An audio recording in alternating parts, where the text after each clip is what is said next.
The following program is a Nightingale Conant production for Simon & Schuster Audio.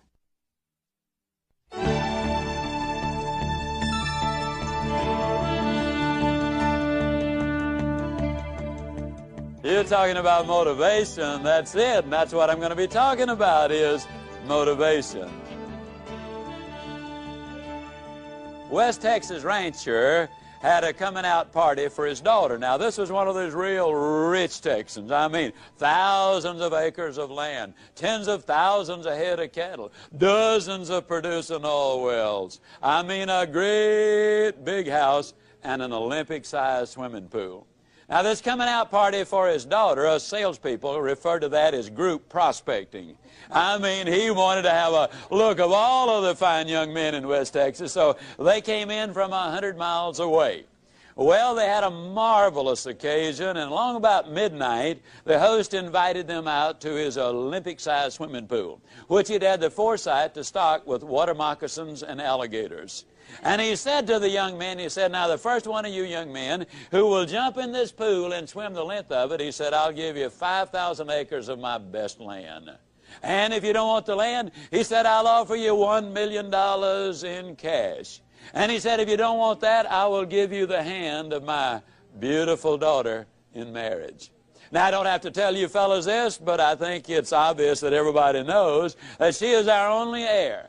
And the one who gets her for his bride will eventually get all of this. Well, the words were no sooner out of his mouth than there was a loud splash at one end of that pool, followed by an almost immediate emergence of a dripping young man at the other end of that pool. He had set a world's record which will never even be approached. Well, the host was all excited. He ran down there, and as the young man was just shaking himself off from that fast swim, he said, congratulations, son, that's absolutely fantastic. He says, do you want the 5,000 acres of my best land? The young man said, no, sir. He said, well, do you want the $1 million in cash? He said, no, sir. Well, he said, then, son, I've got to assume that you want the hand of my beautiful daughter in marriage. The young man said, no, sir. And the West Texan said, well, son, for crying out loud, what do you want? The young man said, I want to know the name of that dude that pushed me in the swimming pool.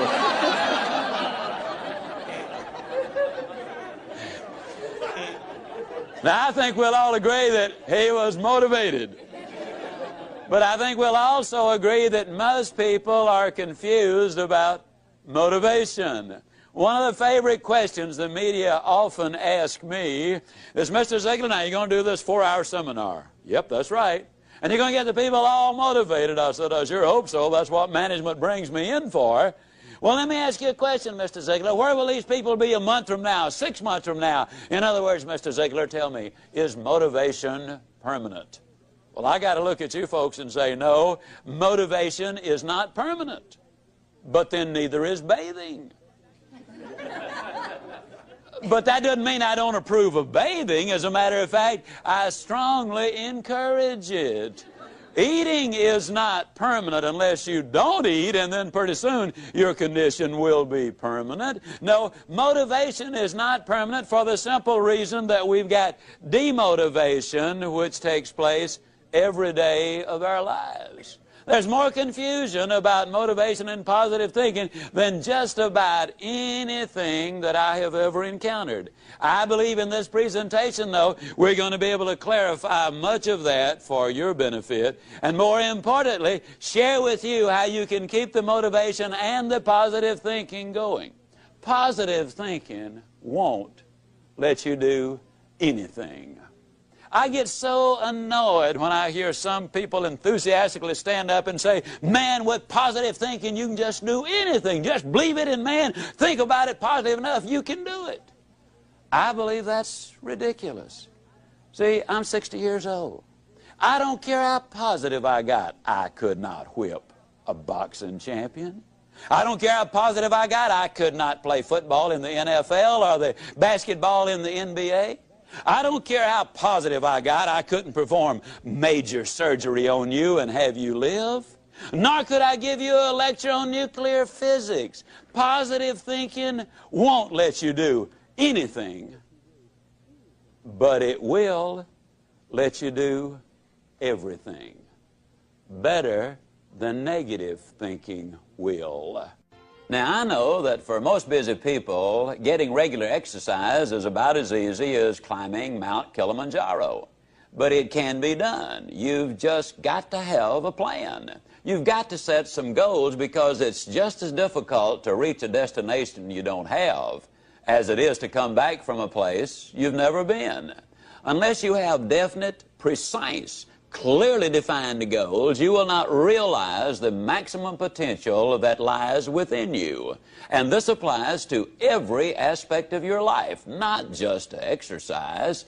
Now, here's some steps you can take towards that end. First, identify your goals, and next, set a deadline for reaching them. Make a list of obstacles you have to overcome to reach your goals. Identify the people who can help you overcome those obstacles, and make a list of skills you have and those you need to achieve your goals, and then develop a plan. Now, a word about goals themselves. There are 7 different kinds of goals. There are physical, financial, spiritual, career, family, mental, and social. And these 7 types of goals share several characteristics. First, to be effective, they must effect change. We must have some big goals, because thinking big creates the excitement necessary for accomplishment. Second, you must have some long-range goals so that short-range frustrations don't stop you in your tracks. Occasionally, circumstances do arise that are beyond your control, and oftentimes obstacles such as market changes, sickness, accidents, or family problems can be pretty intimidating. But by keeping your eye on the prize, you will find that the excitement of winning that prize will carry you through the tough times. Third, if you don't have daily objectives, you qualify as a dreamer and not as a doer. Dreamers are fine, provided they build foundations under their dreams by working daily towards them. Often, the difference between the great and the near great is the awareness that making it big means working every day towards our long-range objectives. And 4, your goals must be specific, not vague or general. If you want a new home, for example, know every detail of that house. How many square feet, number of rooms and bathrooms, the shape of the living room, the type and kind of lot, its location. If it's a car you're dreaming about, picture the make, the model, the color, and every option you want it to have. You see, if you want to reach your goal, you must see it, be able to smell, to touch, and to taste it. Know how it looks and what it feels like in your own mind. Before you can reach that goal, you see, it is true that whether you think you can or think you can't, you are generally right.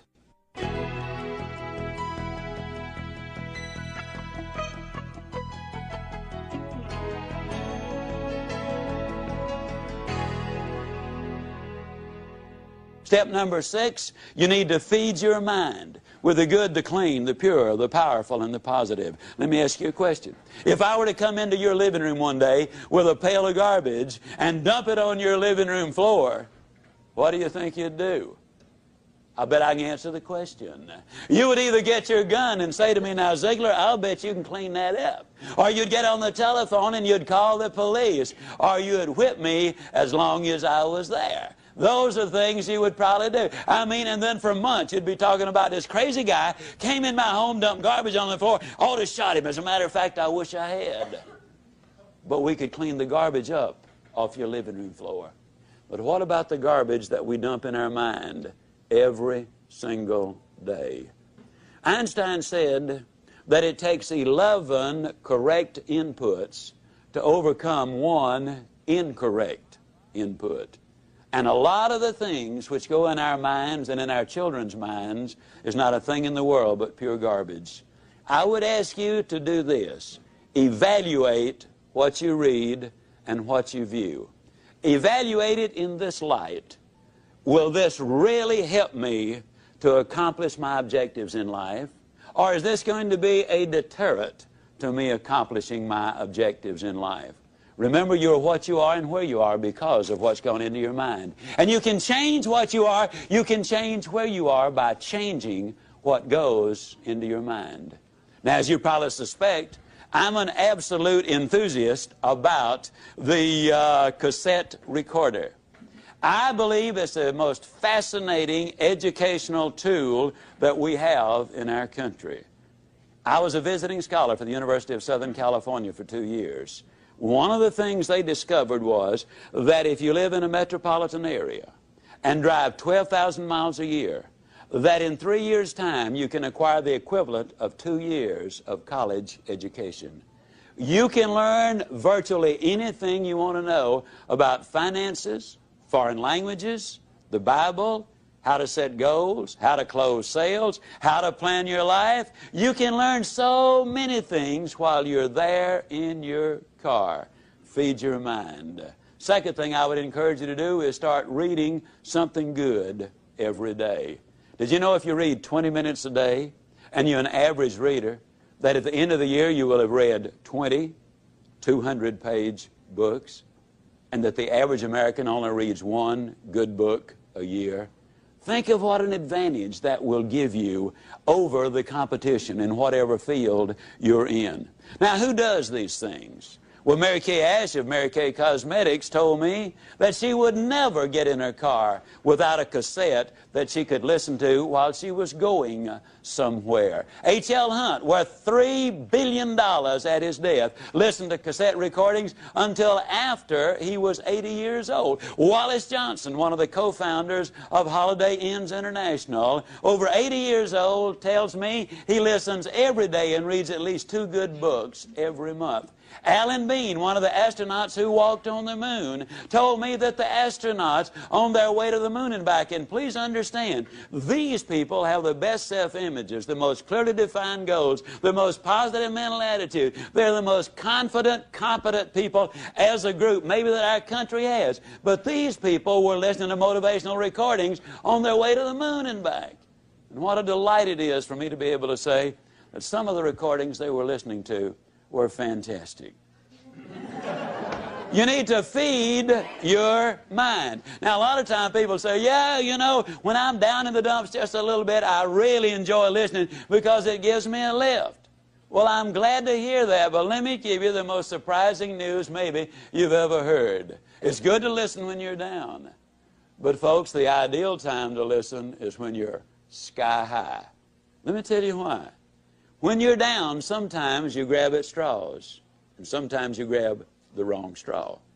Also, a lot of times, and here's the real benefit to listening, it triggers your imagination, stirs up all of the stored information which you already have in your mind, and a lot of the good ideas then come forth. But if you're too down to accept them, then you turn away the very best ideas of all. Listen when you're up. And then with those endorphins popping, and they do pop as a result of listening to good motivational recordings, when you listen then and new ideas pop in your mind, it generates even more excitement. Here's what we've discovered. You need to listen at least 16 times to get the complete message. That's the reason I say listen to this over 16 times, because you will get all of it then. It will become a part of you. Let me say it again. You probably have been in the process of making decisions right now. As you listen, you will make those decisions. But as you listen over and over, the decision changes to commitment. And once you've made the commitment, then you will seek the training which will make the difference, because that means behavior changes. And when you change behavior, then you start developing winning habits. And that's what this is really all about. Step number 7, if you want to build a winning attitude, you need to take time, and this is probably going to surprise you based on what you've heard me say so far, but you need to take time to be quiet. You know, the average American sleeps 30 minutes too late. every day.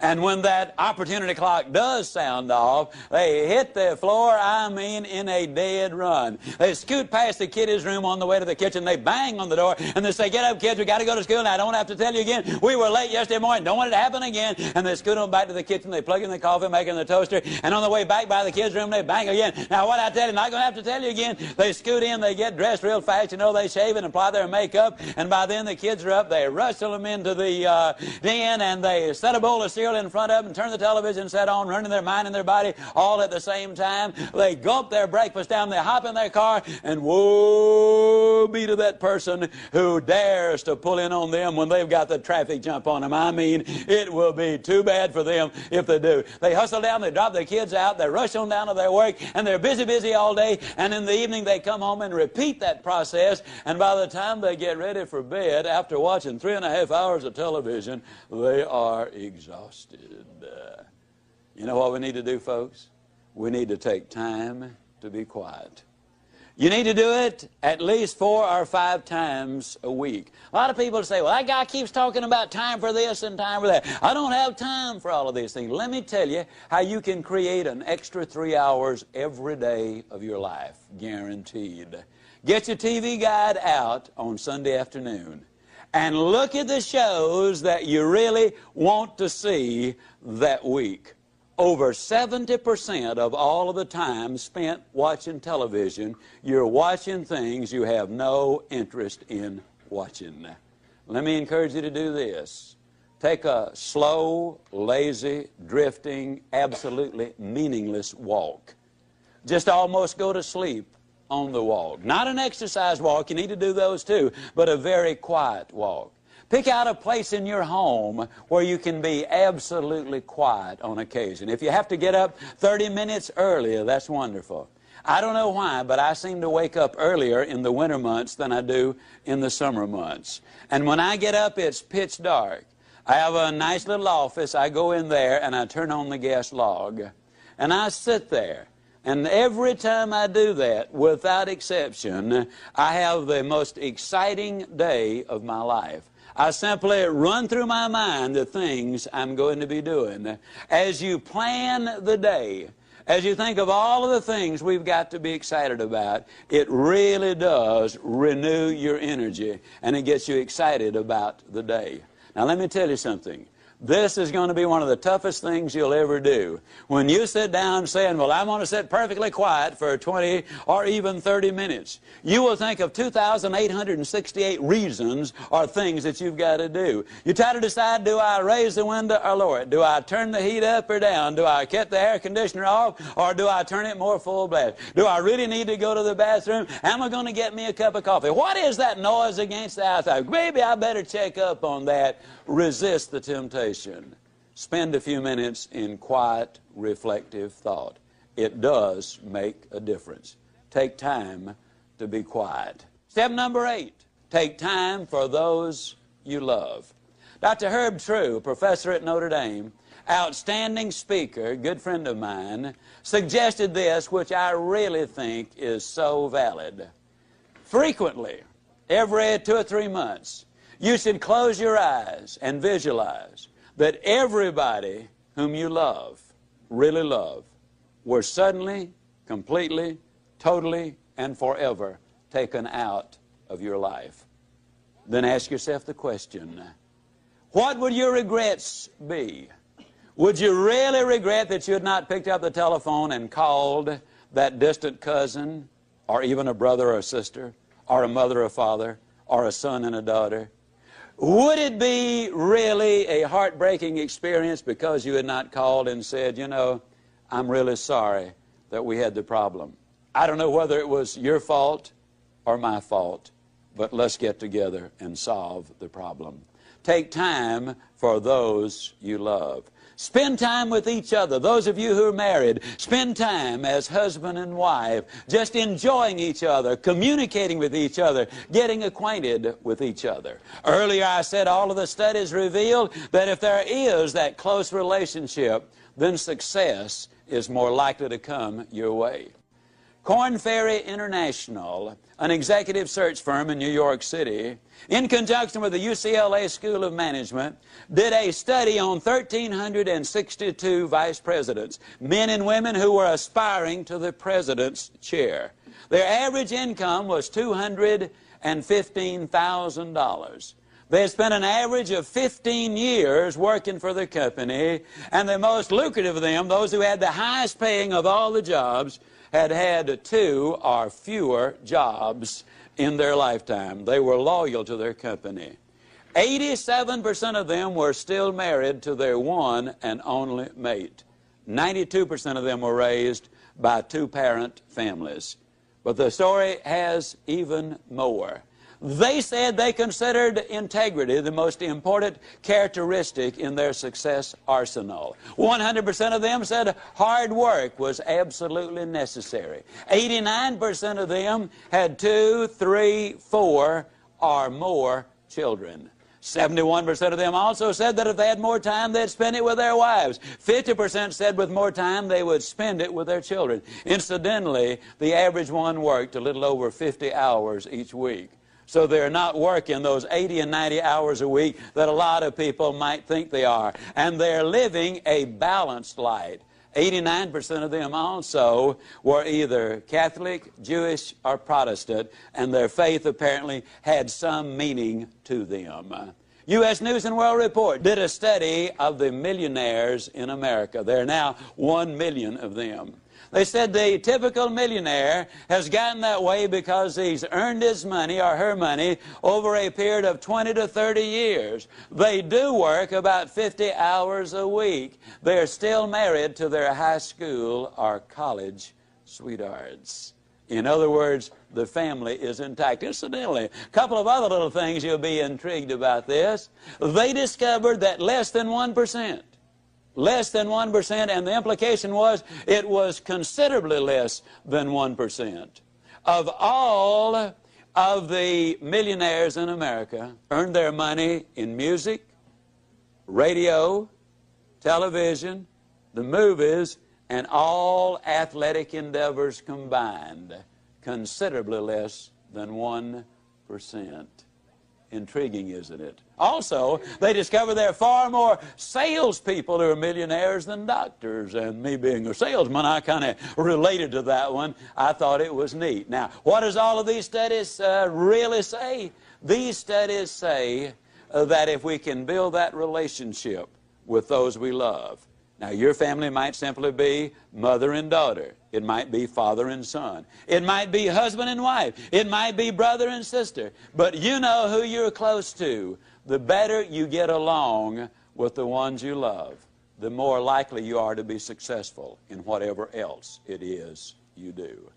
Now, what do these steps involve? Let's do a very quick review of them. Those 8 steps, number 1, we decided we would not judge the day by the weather. Number 2, we'd learn to look for the good in every situation and every person. Number 3, we would greet people properly, whether it was on the telephone or in person. Number 4, we would identify the go-lights of life for what they really are. Number 5, we would take care of our physical body. Number 6, we would daily feed our mind with the good and the clean and the pure and the powerful and the positive. And number 7, we would take time to be quiet, to recharge our batteries. And number 8, we would spend time with those we love. Now, let me give you a little warning. When you start doing the things we're talking about, when you start talking about go-lights and warms and strong ends, when you start talking about super good but I'll get better, when you start talking about outstanding but I'm improving, there will be some who will criticize you. You can count on it. But let me tell you this, since the beginning of time, nobody has ever erected a statue to a critic. So obviously, they're not held in such high esteem. I might also warn you that there are some people who will laugh at you. But let me remind you that the little world laughed, but the big world gathered on the banks of the Hudson when Robert Fulton went steaming by. The little world laughed, but the big world was at Kitty Hawk when the Wright brothers made that historic flight. The little world laughed, but the big world was tuned in when Alexander Graham Bell made that phone call that open the lines of communication which are so important today. The little world might laugh as you set out on your objective, but let me point this out. The big world is going to be right there at the finish line, cheering you across. Let me also emphasize that what you get by reaching the destinations you set in life, what you get is not nearly so important as what you will become by reaching your destination. You see, you'll become the winner you were born to be. Buy these ideas, do these things, take these steps, follow these procedures, because if you do, I can close by saying, do these things and I definitely will see you. And yes, I do mean you at the top.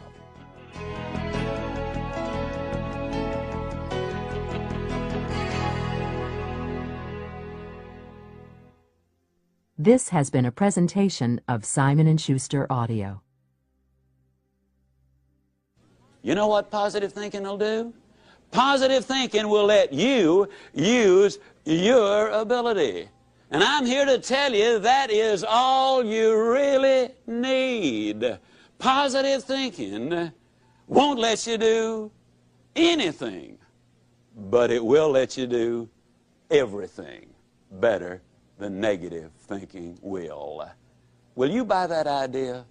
Does that make sense to you? Okay, it lets you use your ability. See, that's what we want to communicate with you in this presentation. Now, J. Allen Peterson, in his beautiful book, The Myth of the Greener Grass, points out that according to one computer study, over 90% of the input in our minds on a daily basis is of a negative nature. Shad Helmstetter, in his book, points out that the average 18-year-old American has been told 148,000 times, no, or you can't do it. But I talk about demotivation and negative input and so forth. Let me share with you just some of the things that maybe you've heard. An overweight person sits down at the table and what do they say? Everything I eat turns to fat. A parent sends a child off to school and says, now don't you get run over. I mean, that's about as negative a statement as you can get. You see, our terminology is all fouled up. We wake up in the morning with the aid of an electronic rooster, and what does the average person call that electronic rooster? You tell me.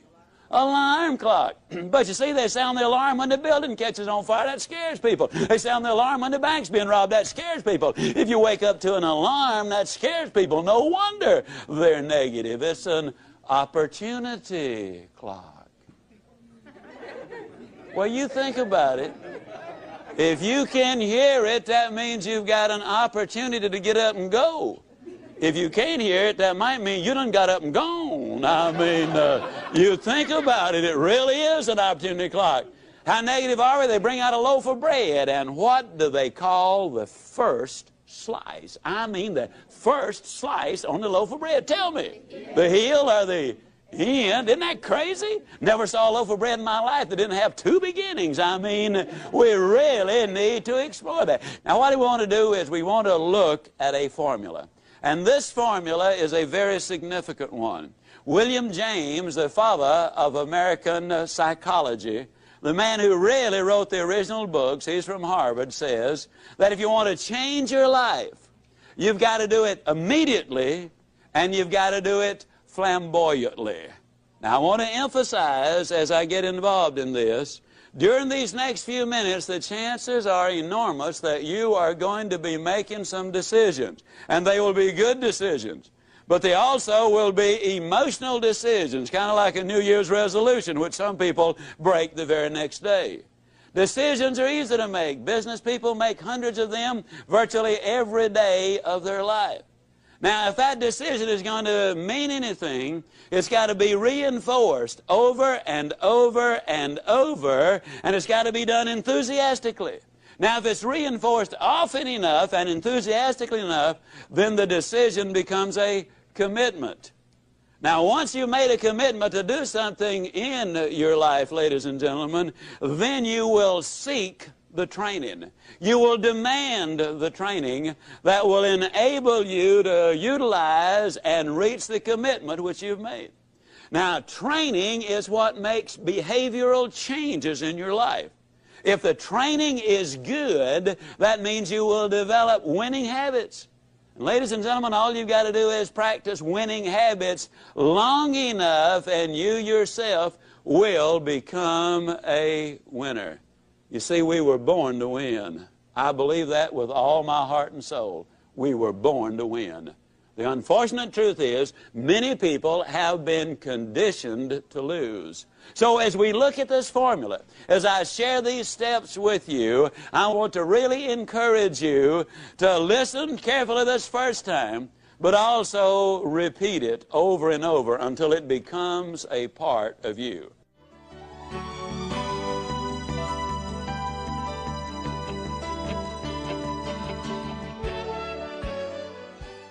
To break a bad habit, smoking, drinking, habitual lateness, being overweight, whatever, the first and most important thing you must do is decide that you really want to change. That is a decision you and only you can make. Without this motivation, no person or procedure will have any significant impact on your behavior.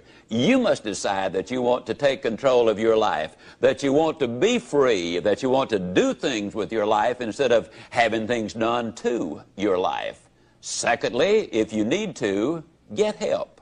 Interestingly enough, many people quit their bad habits in the same way they acquired them, by associating with people who share their goals. Alcoholics Anonymous, Gamblers Anonymous, Overeaters Anonymous, literally hundreds of self-help organizations provide just this sort of positive association and support for people with problems. Thirdly, try substitution. There is really no such thing as eliminating a habit. You simply substitute a good one for a bad one. The psychologists say that it's important to have a new activity or habit to fill the void when you start shedding old habits. In place of eating, you might try jogging. Instead of drinking, you might try talking. In place of smoking, substitute writing. In other words, don't be unwise in your habits, but rather aspire to maturity and wisdom and keep your mind well and emotions focused on positive ideas. Step number 4. Use the psychological technique of imaging, of visualizing yourself as free of that destructive habit. Picture yourself as doing something else, something positive, something winning. And a final suggestion. Once you decide to grab hold of a new habit, you will need, for a while, to force yourself to hold on real tight, to hold on to it for all you're worth. Eventually, it will get easier and even become fun. But at first, to make it stick, to turn it into a real good habit, you've got to make yourself do it for at least 21 consecutive days. Do it for 21 consecutive days in a row, and you'll have a real good shot at beginning to live a different kind of life. You might just become a happier, more motivated, excited, and enthusiastic person.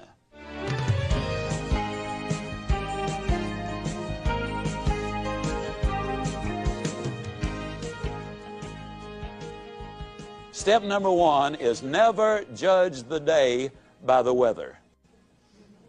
Now that sounds like a very simple thing, but suppose the weather is miserable. Does that mean you're going to decide to have a miserable day? That doesn't make any sense, does it? And yet a lot of times when I'm talking with people, I'll say, how you doing? Well, they'll say, you know, with this weather, what can you expect? As if the weather was the only factor. I'll never forget when my beautiful middle daughter was born. Dreary, bitterly cold, cloudy, overcast, snowy day. Oh, it was an ugly day. But do you think when I looked at that beautiful daughter of mine that I had any concern about the weather out there?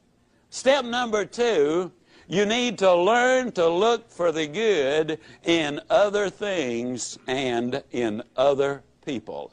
Now that's very, very important. Forbes magazine had a most intriguing article. They were talking about successful entrepreneurs. And in this article they point out that an incredibly high percentage of those entrepreneurs make their money in a new location. Now, the new location did not matter whether it was north, south, east, or west. It did not matter whether it was rural or urban, but they invariably, or oftentimes, I should say, made their money in a new location. Now, why is that? Very simple. When they go in the new town, they are the new area, they're not familiar with the bureaucracy. They're not familiar with the problems. They don't know the things which cannot be done. They go in with extraordinarily high expectations. And expectations in life, ladies and gentlemen, are so important. You see, you're going to find what you are looking for. We have a seminar in Dallas which people attend from all over the world. We try to get the corporations and other people to send husbands and wives together, because our research indicates that if the team functions together, they both will do better in whatever it is they do. There's one company sent in 4 couples.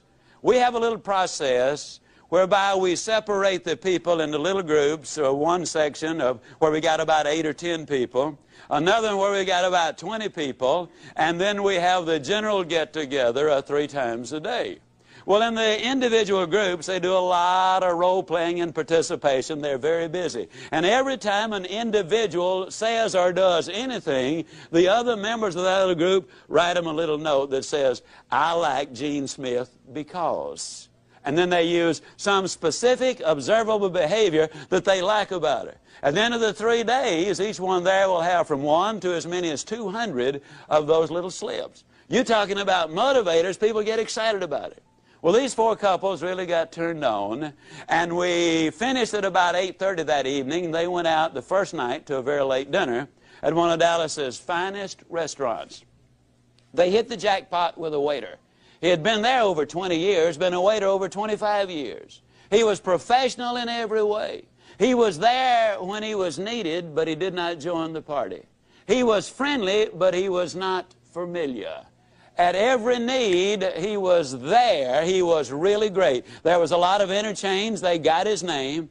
When they left, because he had contributed so much to the enjoyment of the evening, they left him a 25% tip, which is significant in a very expensive restaurant. Also, each one of them wrote him one of those little slips of paper, "I like because." And they walked out the front door. They'd gotten about 100 feet when they heard his voice from the rear saying, "Wait a minute, folks, wait a minute." And it was the waiter running up to them. He was waving those 8 slips of paper. He said to them, "You know, I've been a waiter over 25 years. I've been here over 20 years. And then he broke down. And they said he could not talk for what seemed like forever. It probably was no more than a minute.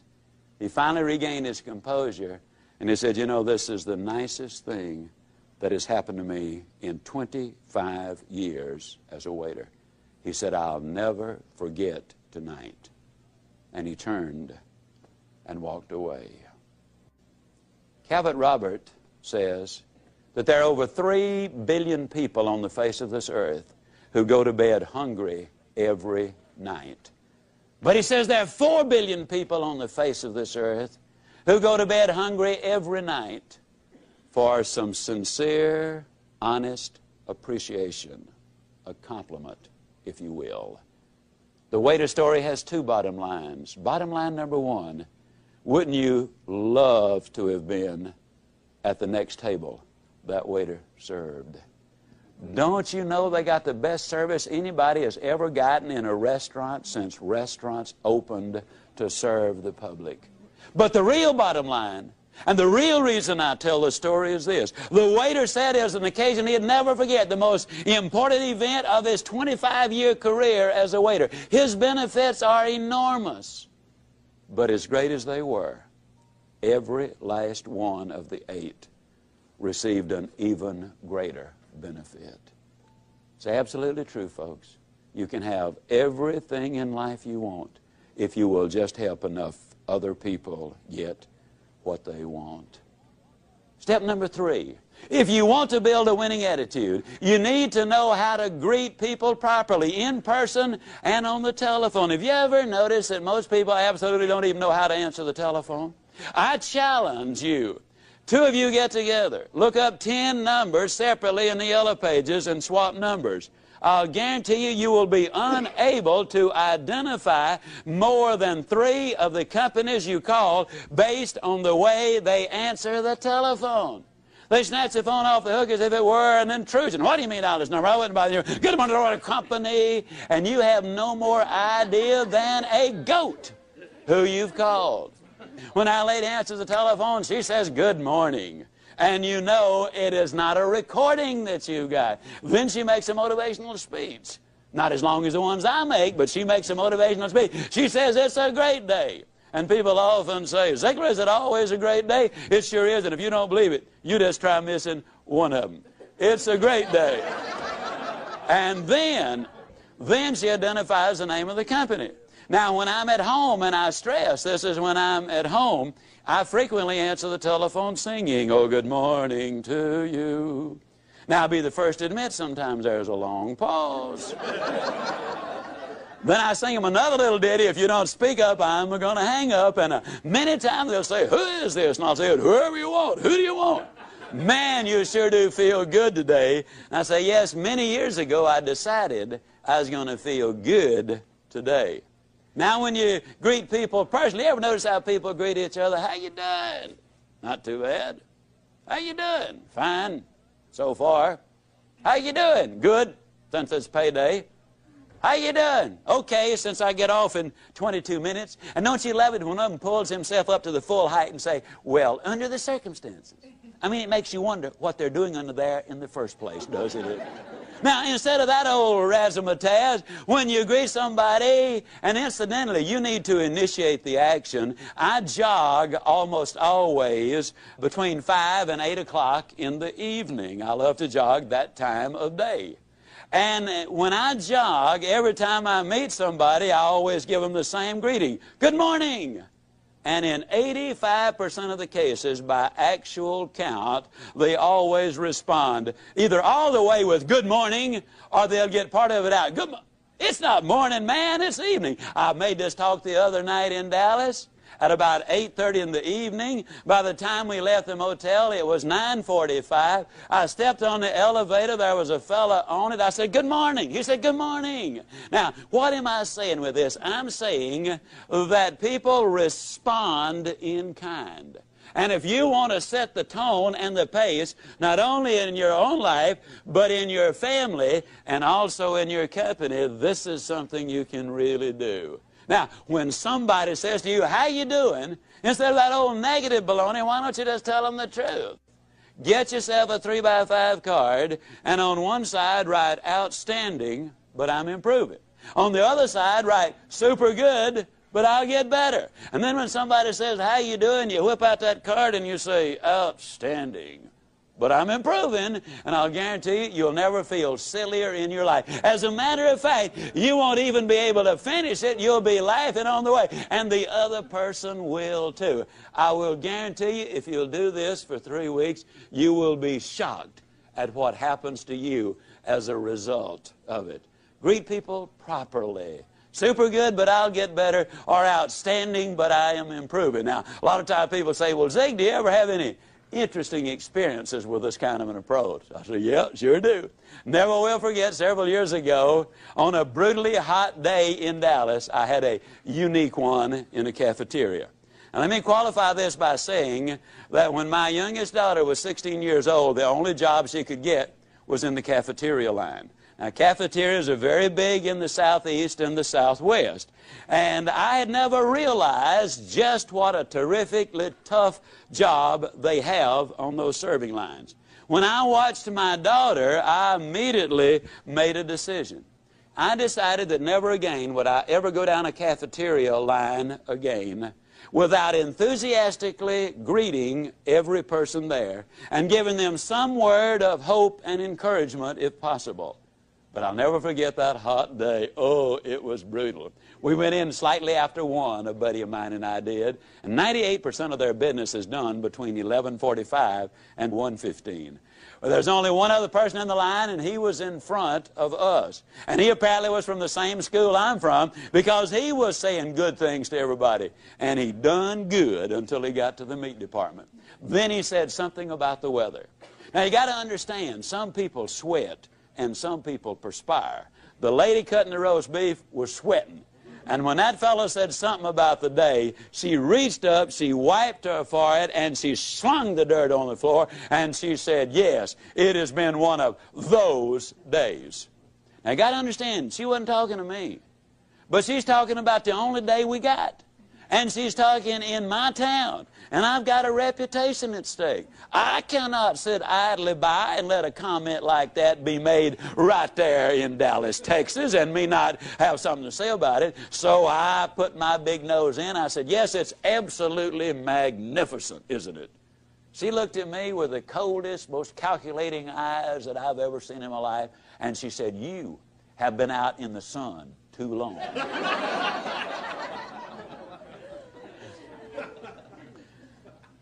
I said, no, ma'am, I've just gotten back from overseas. And I have seen children without any clothes to wear. And I've seen grown men and women without any food to eat. I've seen sanitary conditions which would turn your stomach to an incredible degree. I've seen poverty beyond your wildest imagination. And I look at you and you're young and you're pretty and you're healthy and you're working. And I know that if you really buy in to the American free enterprise system and give this job which you've got absolutely everything you've got, I know that you can move right up in this company because I'm familiar with this company. And I know that someday you can manage this restaurant or another one like it. And who knows if you really buy into the American dream, but what someday some investors might look at you and decide they wanted you to become a part owner in the enterprise. Personally, I thought it was a magnificent, off-the-cuff, impromptu speech. And I knew that she was grateful for it. I knew that she was especially grateful for the fact that I'd taken my valuable time and given her these priceless insights which were going to make a difference in her life. And I knew she wanted to thank me for doing it, but for fear she might have missed her cues, I decided to give her a little lead-in. I said, now you feel lots better, don't you? She looked at me with even more disgust and said, you are sick.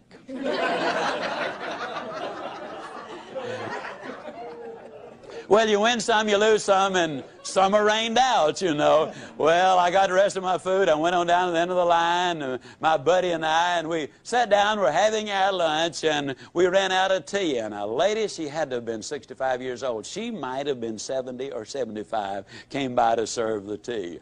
With a sparkle in her eyes like any teenager would envy, as she came up and offered the tea. I said, well, how you doing? She did a little half two-step backwards, and she said, honey, if it is any better, I'd think the deck was stacked. I said, why don't you go tell those ladies on the serving line that? She said, oh, no. She said, if I fool around with them, I'd end up being just like they are. I don't know where she learned her psychology, but she's right on the button.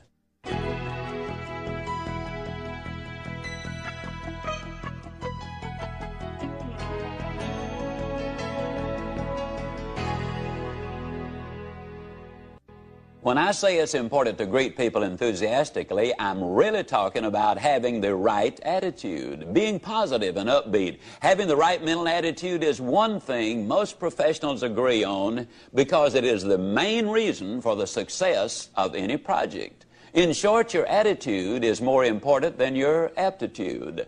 Now, here's where you come in. You can alter your life by altering your attitude. You are not stuck with the attitude you have. Good, bad, or indifferent, your attitude can be changed. So, how do you get up when you're down? Well, first, you recognize when you are down. Ask yourself, do I feel really down? Do I resist change? Am I negative when others are trying to be positive?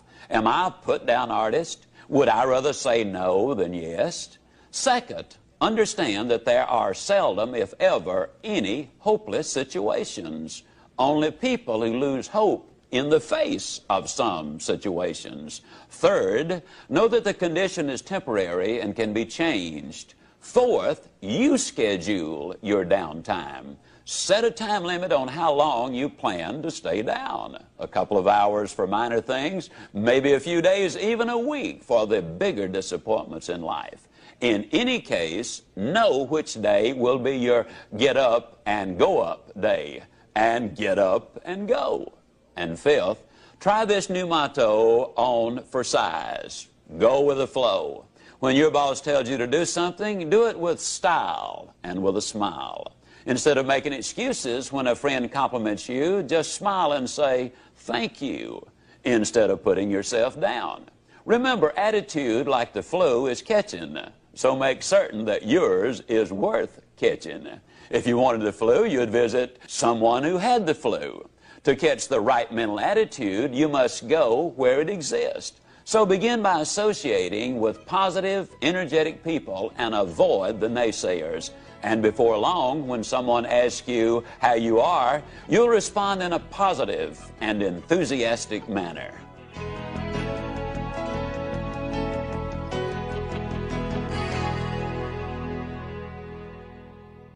Step number 4 is you need to establish some symbols. It seems that on every street corner in every city I go in, there are some symbols. Some people call them red lights, some people call them stoplights, some people call them traffic lights. And in reality, they've all misnamed them. They are go lights, ladies and gentlemen, and they're put there for the express purpose of making traffic go. The average person spends 27 hours a year in front of those lights waiting on the right color to come along. Let me ask you a question.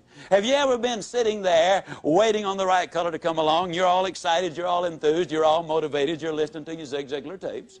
And as you sit there, you look out the side of your eye and you can't believe it. Here sits a dude over there and he's waiting on the right color to come along too. He's got a good and firm grip on that steering wheel. I mean, he doesn't want that car to go anywhere. And he's talking to that light up there, you know, and you watch him a minute, you can't believe it. He's got his foot on the accelerator. He's racing the engine to change the color of the light. How many of you have actually seen some dodo sit there racing the car motor trying to change the color of the light? Can I see your hands? Now, folks, I hate to be negative. Matter of fact, I won't be negative. I'll be like a little boy came home from school one day and said, Dad, I'm afraid I flunked that arithmetic test. His dad said, son, that's negative. Be positive. He said, Dad, I'm positive I flunked that arithmetic test. I don't care how much you race that car motor, it's not going to change the color of the light. Now, let me emphasize a point. Those of you who thought it might be a little juvenile a minute ago for you to say, super good, but I'll get better, or outstanding, but I'm improving, if you think that's juvenile, what do you think it is to sit there to race a car engine trying to change the color of the light? Good friend of mine, Bernie Loftic, Winnipeg, Canada, most positive man on the face of this earth. I know he is. Bernie's so positive he's never had a cold. Every once in a while he has a warm. Bernie is so positive he won't even talk about the weekend. He calls it the strong end. And you say, now wait a minute, Ziglar. Go lights, warm, strong end. Is all of that necessary? No, you can be mediocre without it. Mediocre? Who's that dude think he's talking to? Doesn't he know that I'm president of my own company? Mediocre? Doesn't he know I'm worth over $5 million? Mediocre? Doesn't he know that I was #1 in the whole region last year and the year before? Mediocre? Doesn't he know that I've got my Ph.D.? Well, bully for you. I still say mediocre. You see, success is not measured by how you do compared to what somebody else does. See, you might have 10 times the ability. Success is measured by how you do compared to what you could have done with the ability which you have. You see, what I'm talking about is for you to be #1. Oh, I don't believe everybody can be the biggest and the fastest and the strongest and the smartest, but I believe you are #1 when you get up in the morning and say, today, I'm going to give it my best shot. I believe you're #1 when at the end of the day you can honestly look in that mirror and say, today I gave it my best shot. That's all anybody can ask of you. And you know what? With the ability you have and the attitude you're developing, your best shot is all that is required. You'll be #1. Step number 4, establish those symbols. The next time somebody asks you how to get from here to there, Don't say go down to the second stoplight and turn right. Instead, write yourself a little note for the first few weeks. Put it on the dash of your car. Remember, there are go lights. And then when somebody asks you for directions, you'll be ready. You say you go down to the first go light. And you can't say go light with a straight face if your life depended on it. And you know what? You'll grin from ear to ear. The mind is an associating machine, and I'll guarantee you, you'll get results. Step number 5 to build a winning attitude. To be up 90% of the time and on when you need to be. This one begins with a question. Is there anybody here who has a thoroughbred horse worth in excess of $1 million? Okay. If you did have a thoroughbred horse worth over $1 million, would you keep him up half the night, let him drink coffee and booze and smoke cigarettes and eat junk food? What about a $10 dog? $5 cat? You know, actually, you treat a $5 cat better than you do a $1 billion body. And if you had a $1 million thoroughbred, you'd have the best trainer in the country. You would hire a dietitian to make certain his food was exactly right. You'd have the best facilities. You'd have an air-conditioned barn in the summertime and a steam-heated one in the wintertime. $1 million investment. But here's this $1 billion body. Step number 5 really boils down to the fact that we need to take care of our health. Now, to do that, there are some very simple things to do. You need to get a reasonable amount of sleep, ladies and gentlemen. Dr. Forrest Tennant, the #1 drug authority in the country, in my opinion, is a consultant for the National Football League. He's a consultant for Texaco. He's a consultant for Abbott Laboratories, the Justice Department, the Los Angeles Dodgers. Has the largest research staff of anybody in the country. Dr. Tennant says that you need a certain amount of sleep. It's a must. Because sleep is the only function which permits the brain to replace certain chemicals in the body. And a lot of people who have difficulty in life can be traced directly to the fact that they've upset that balance by not getting enough sleep and by putting those chemicals into their system, which destroys that. You need a certain amount of sleep. Number 2, you need to eat a well-balanced diet. Number 3, you need to get on an exercise program. I'll just point out that I got on an exercise program 15 years ago. I'm going to brag just for 1 second. In January the 5th, 1987, I went to the Cooper Clinic in Dallas for my physical. I go every 18 months. While there, I stayed on the treadmill longer than any active player in the National Football League who's been tested, and lots of them have been tested. I'm 60 years old. I have a resting heart rate of 41. I can do things today I never could have dreamed of doing when I was 25 years old. When I got on this program 15 years ago, the first day I ran a block. I'm here to tell you that a good exercise program will make a dramatic difference in your life. If you're over 30 or over 30 pounds overweight, get medical advice before you get started. Be sensible about it. Do not try to be a weekend hero and end up in serious trouble. Take care of yourself, but do what is necessary to get in shape physically. Now, a lot of people say, well, Zig, I know you're terribly busy. When do you have time to run? Well, I am so busy I don't have time not to run. That's a literal truth. You see, when you exercise, you activate the pituitary gland. The pituitary gland floods the system with endorphins. Endorphins are over 200 times more powerful than morphine. And the result is you end up on a natural chemical high. And for the next 2 to 5 hours, you're far more productive, far more creative, far more energetic. I invest that few minutes in running and get back hours as a result of it. Take time to get in shape. You need to avoid poison. I'm talking first of all about smoking cigarettes. Every time you smoke a cigarette, you have just decided to die 14 minutes earlier than you otherwise would have died. 17.2% of all the deaths in America are attributed directly to smoking cigarettes. Keep that poison out of your system. Booze, every time you take a drink, it damages and destroys brain cells. We now know that expectant mothers, even if they drink very, very, very, very moderately during pregnancy, it has an impact. Step number 5, ladies and gentlemen, you need to take care of your health.